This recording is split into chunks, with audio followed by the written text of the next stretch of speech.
Finally, it looks like the Spurs hierarchy may be willing to open the purse strings and bring a ready-made Premier League star to the club. But can they win the race?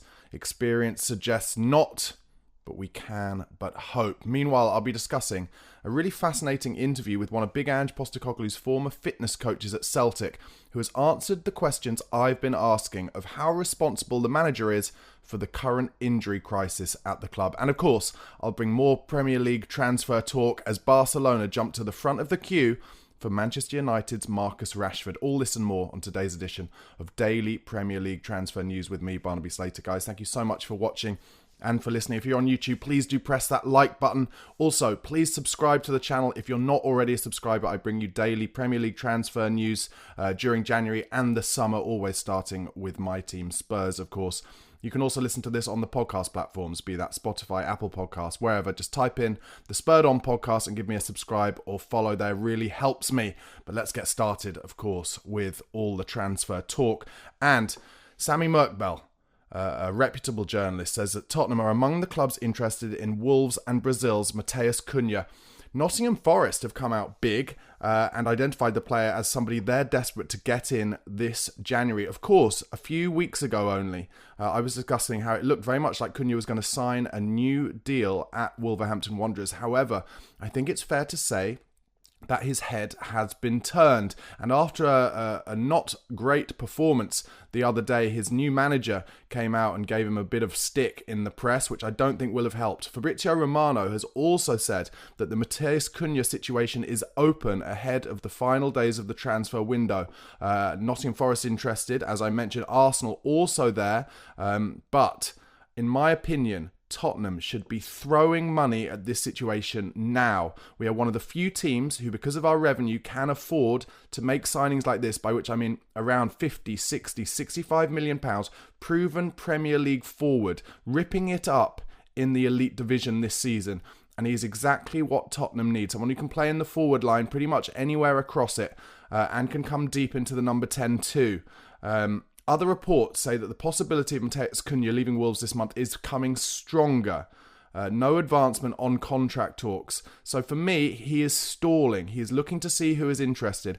Arsenal have had both of their domestic loan spaces taken up, so no possibility of a loan with an obligation for Arsenal. They would need to spend right now, and they have struggled, haven't they, over the last few seasons in getting their kind of profit and sustainability rules spending sorted. That's why they had to do a loan deal initially for David Raya, don't forget, from Brentford. So that could be an extra opportunity. If Arsenal are swimming in the same water, that could be an extra opportunity for Spurs to jump in there, use our revenue, and for once, Daniel Levy to say, okay, I see what we need. I see the problems that Ange has got with injuries. We need someone right now. Bring the budget forward and make it happen. A proven Premier League star, as I mentioned, but someone who can help the first team right now. A technical player who could play in Ange's style. Make it happen, Tottenham. Guys, let me know in the comments.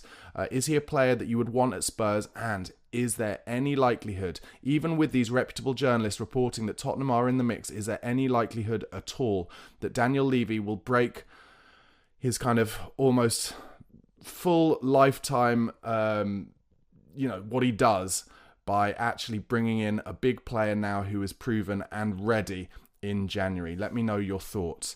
Other reports coming out yesterday that Spurs are the biggest competitor to Red Bull Leipzig in the race for Southampton's Tyler Dibling. Apparently he's currently injured, but Plettigol, the German ITK journalist, estimates that that Tottenham could really seriously be in for Tyler Dibling. Very exciting player. I was impressed with him when he played against Spurs for Southampton, and he's bigger than you think. The reason I say that is because, I'm a little wary after what happened with Jack Clarke when we bought him in so young for such big money. I'm a little wary of buying in these kind of young wingers who are going to need time to develop. But Dibling has played a lot of Premier League games this season, and he's a bit bigger and a bit more muscular, and a bit more physical, certainly than Jack Clarke was when he came to Spurs. So that is one that could be worth keeping an eye on. But if he is indeed injured for around a month or 6 weeks, then that is not a player that I think Spurs should be spending money on now, even though obviously an exciting talent for the future. And that is Tottenham's current transfer strategy, to buy the best young talent that we can get hold of. But as we all know, we need players in now who can improve the first team. If you look at the problems we have for that Hoffenheim game on Thursday night, because Kinski isn't available, Spence isn't available, and Reguilon isn't available because they weren't put. Reguilon and Spence weren't put in the European squad. And of course, Basuma injured, Johnson injured, to add on to all of the other injuries. We are going to be looking during that Hoffenheim game of playing some academy graduates. Ange Postecoglou's hand is going to be forced. So to say that we need players to come in who can help the first team, some transfers this January, is an understatement. Reports coming from yesterday from David Ornstein, just kind of seconding what a lot of the reputable journalists have been saying, that Ornstein said the Tottenham hierarchy continues to back Ange Postecoglou and believe in him to turn the current situation around. Meanwhile, Tom Barkley, another great journalist, says this: Kieran McKenna, Andoni Iraola and Thomas Frank are likely to be contenders to be the next Tottenham manager if Ange Postecoglou is to be dismissed at some point. Now, let me know in the comments, guys, what do you think of those names? McKenna, Iraola, and Frank. For me, they are, I think, the right flavour of names to be on the list. Certainly names who are working in the Premier League now, and it seems like if that is the list, then Johan Lang is keen to get somebody who has already worked in the Premier League and knows the kind of ins and outs and the physicality involved. They all have their own benefits. McKenna, obviously, plays football in a similar way to Postecoglou in terms of playing out from the back, and probably attempts to be a little bit more defensively sound when it comes to basically not quite as gung-ho as Ange Postecoglou. Iraola is a bit more chaos ball, but when I've watched Iraola's Bournemouth play, I've been impressed and I've liked what I've seen in terms of it kind of reminding me of Pochettino. They're able to get into the opposition's faces. They play it direct if needed. So I like the cut of his jib, although with both of those managers, McKenna and Iraola, I'm slightly worried about whether they have the kind of bigness of personality that will be needed to manage Tottenham Hotspur. There is a expectation around being a manager of Spurs, an expectation of where Spurs need to be. I know that's ironic considering we're currently in 15th in the league, but there is that fans and press expectation and just more concentration on Tottenham in the media, etc., where you need a big personality as well. And that is where I think Thomas Frank maybe comes in, because I like Frank because, as I've mentioned before, he brought Brentford up from the Championship playing a beautiful style of football, and then when he came up to the Premier League, he realised that if they were going to stay up in the first couple of seasons, they needed to adapt a little bit and play a bit more direct. So they did that, playing up to the likes of Ivan Toney and Mbeumo and Wissa.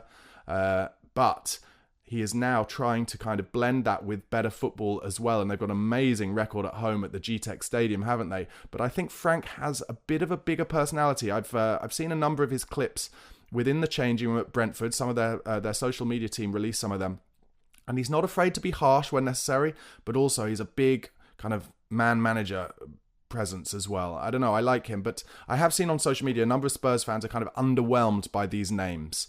But for me, I think they're kind of around the right flavour of names. Obviously, like I said yesterday, I want it to work for Ange Postecoglou. I would love it to work for Ange Postecoglou. It just feels to me at the moment that we are in the kind of end times for Ange, unfortunately. There's so much pressure on him to win for instance, the second leg against Liverpool at Anfield, the Aston Villa game, which will be just 3 or 4 days later. And of course, really just starting with the Hoffenheim game on Thursday and then the Leicester game on Sunday. Just the pressure on Ange with hardly any players to win all of these games, I just feel like it's going to be too much. But like I said, I like Ange. I really want it to work. I've supported him the whole time.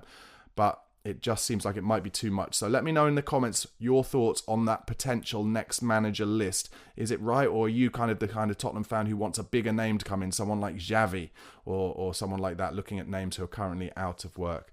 Some more news coming out of Spurs yesterday. Basuma has a slight hamstring strain. They are awaiting more scan results. Another hamstring injury for Tottenham Hotspur.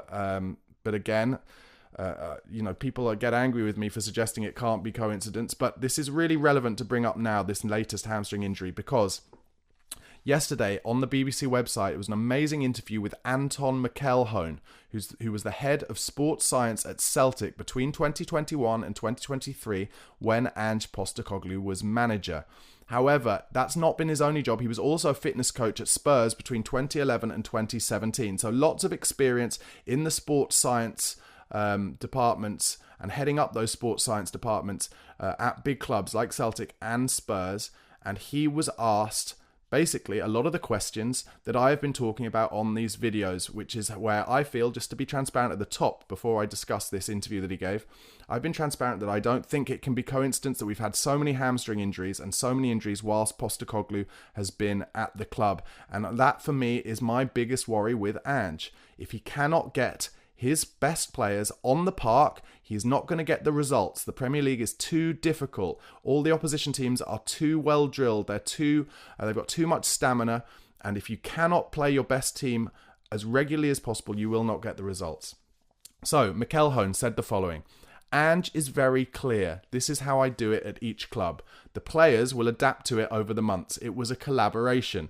He wanted us delivering the philosophy of football first. Everything must start and end with the ball. Ange is very good at giving players time off, time to reflect. The training volume is good.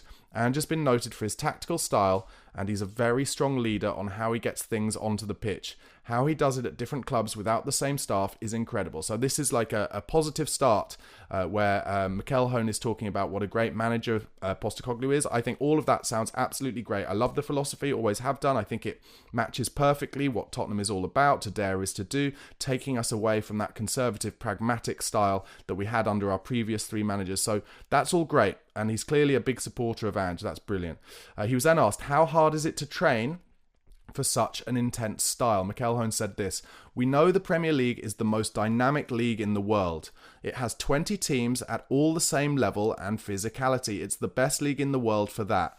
Mauricio Pochettino brought in front foot football at Spurs, but to get that style, it probably took 6 to 12 months. The intensity was through the roof. It's survival of the fittest for players. You need to be young, you need to be healthy, you need to have a certain physicality about you and a mentality to get through that. So that scans with everything I've been saying, just how hard it is in the Premier League, how intense it is, and how you need to have not only your players fit, but also they need to be young and hungry and full of stamina and energy and belief. So that is obviously already a bit of a red flag in terms of what happens if you're not able to get your best players and your most stamina-full players, your most energetic players onto the pitch. McElhone went on to say this: to get that in the Premier League, you do have to train quite extensively for it, but you need the right tools. By that I mean the right players. They need to be robust enough, and I don't know at the moment at Tottenham if they've got these players. They've got a very young squad behind the senior squad as well. With Ange, what we saw last year, that was against the grain. That's normally season 2, that peak. I think that's the difficulty they're having at Tottenham. They've had so many non-contact injuries, and it can be very difficult. Okay, so that's the first time we've heard from McElhone talking about he doesn't feel like Tottenham have the type of players, the robust players needed to play Ange's philosophy. Or even to play the kind of philosophy that Pochettino was playing back in his day. He said they need to be robust. I don't know at the moment if Tottenham have got those players. They've got a young squad behind the senior squad as well. So maybe he's talking more about the likes of Bentancur, Bissouma, Romero, the older players in the squad. And are they playing enough games? Are they able to cope with the physicality of Ange Postecoglou's style? He was then asked, McElhone, does Ange take risks with injured players? And this I find fascinating. And keep in mind, Ange picking Van de Ven and Romero in that Chelsea game, where he definitely took a risk on their coming back from injuries, and it didn't pay off because they've been out for over a month since. So when asked whether Ange takes risk with injured players, McElhone said this: Ange is all about the numbers. He'll say, give me the facts. Top managers will make the decisions. It's not up to us to dictate. Our job is to support, to give the information. In year 1 at Celtic, Furuhashi was injured going into the Scottish Cup final, a grade 2B hamstring injury. The manager asked, can we get the player available for the game? Is it a big risk? The player wanted to play. We took the risk. We did the right strategies to try and get the player there, but it was the manager's choice. Ange is his own man. He's an exceptional leader and very strong and understanding, and has a good background in sports science and education from Australia. So, for me, that is talking about a Scottish Cup final. So at the very least, talking about towards the end of the season, he wanted to take a risk on one of his biggest players, and he did so.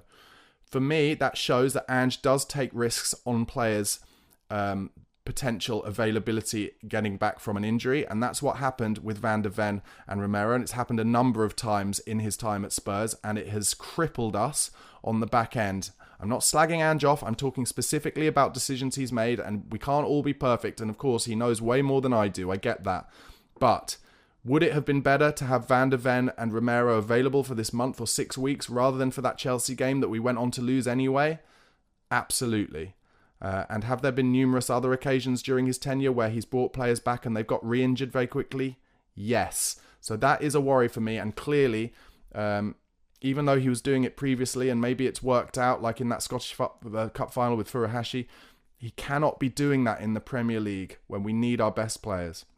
McElhone was asked, why are Spurs getting so many injuries? He said this, at Celtic, after 6 months, Postecoglou could rotate the front five at 60 or 65 minutes to keep the freshness for the 60-game season. At Tottenham, he's probably found that a lot more difficult because I don't think the strength in depth is the same as at other Premier League clubs like Manchester City and Chelsea. Look at the evolution at Celtic under Postecoglou. We had a 3-month period of sustaining injuries every week, mostly hamstring injuries. We had to get to the winter break to reset. As the players adapted to the demands of the system, the game fluctuation changed. Rather than that constant basketball up and down the pitch, the team was able to control one half of the pitch more. So that stopped the centre-backs having to run in behind as often.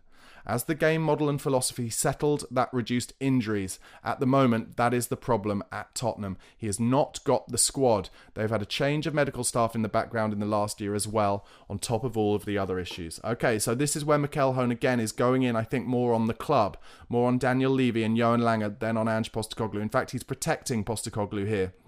So it seems like it's a mix, as a lot of you guys have actually discussed in the comments, and please do let me know what you think of this interview. It's a mixture of Ange taking risks, the intensity of Ange's training and philosophy, both on the training pitch and in matches, but also the lack of a squad able to rotate. However, I think it's fair to say we would have more of a squad able to rotate if we weren't taking risks on the players and if the intensity wasn't quite as high.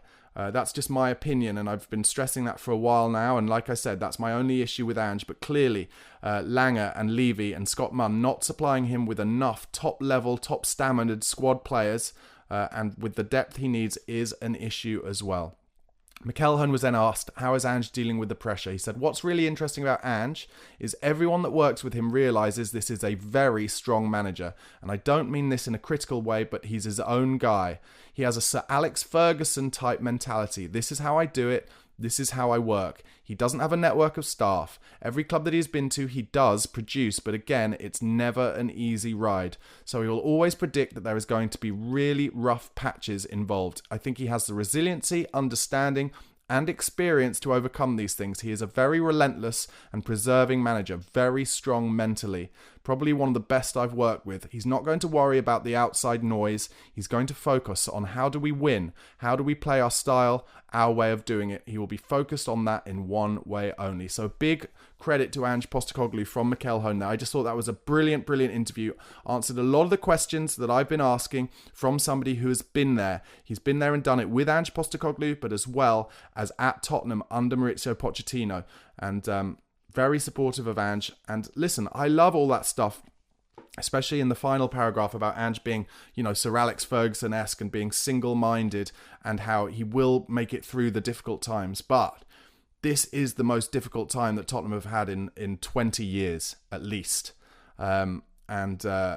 Listen, Daniel Levy currently holding fire and being brave and hoping that by being patient that this will be the decision that maybe he should have made previously by being brave and sticking with a manager, and that Ange Postecoglou will come through it and win us something.